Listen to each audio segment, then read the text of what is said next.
Thutha wa kũng'ethanĩra kwa ihinda rĩa mĩeri ĩna rĩu, arigitani a Kiambu na thirikari ya Kiambu nĩ magĩte na ũiguano na gwĩkĩranĩra ngirimiti ya gũcoka wĩra, ikinya rĩrĩ rĩkĩnina mĩtangĩko ya aikari a Kiambu gwetha ũrigiti. It is important for us to emphasize that health is a devolved function. And so when issues have to be resolved, we found it necessary to involve the Council of Governors so that it can be also a precedent setter, so that if there are other such issues, then governors, my colleagues, would know that this is the place to come to have those matters discussed. Ũiguano ũyũ ũkĩte thutha wa thirikari ya Kiambu gwĩtĩkĩra kũrenga mbeca cia ngwatanĩro ya KPMDU oro mweri kũrĩ mandagĩtarĩ othe Kiambu, na oho kũrekereria mĩcara ya mandagĩtarĩ na matĩna kũrĩa mekwambĩrĩria na mũcara wa mweri ũmwe. In the period that the strike was ongoing, we did what we had to do. We offered health services. We ensured that we employed doctors so that services can continue in Kiambu. And I want to also take the opportunity, because a lot of falsehoods were also peddled at that time. Not necessarily by the union, but by people who rode on the strike. There were stories about 136 babies dying, which is a fake. Can you imagine? A very big fake. The owners of the data are here.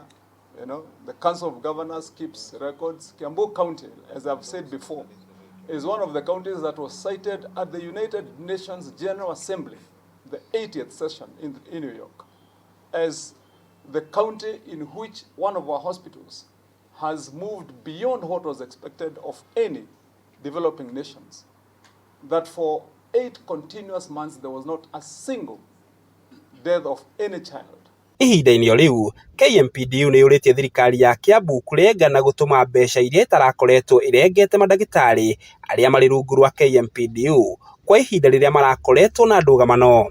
I want to say that the strike that began on 26th of May 2025, that has now gone for over 150 days, is hereby called off.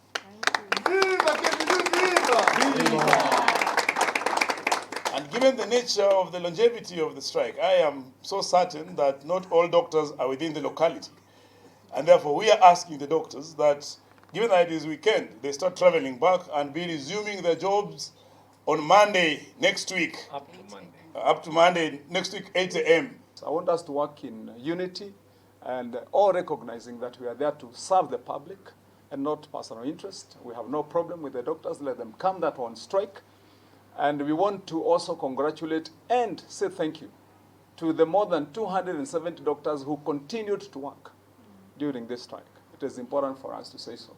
We urge all doctors in Kiambu County to accept the goodwill which has been extended by the county government, and for the KPMDU to call off the strike so that the people of Kiambu can continue enjoying the services they deserve from the government. We remain committed to the doctors' cause for the betterment of the lives of Kenyans as a Council of Governors. Ngirimiti ĩyo ĩkinyanĩirio hĩndĩ ya mũcemanio wa mwanya ũrĩa ũkũrehete hamwe ũtongoria wa thirikari ya Kiambu na kĩama gĩa gũtetera mandagĩtarĩ gũkũ bũrũri-inĩ KPMDU rungu rwa kanjũ ya magavana COJ. Nĩ ũiguano ũkoretwo wetereirwo na njĩra nene nĩ mũingĩ wa Kiambu kũrũmĩrĩra gũtangĩka kwa ihinda iraya.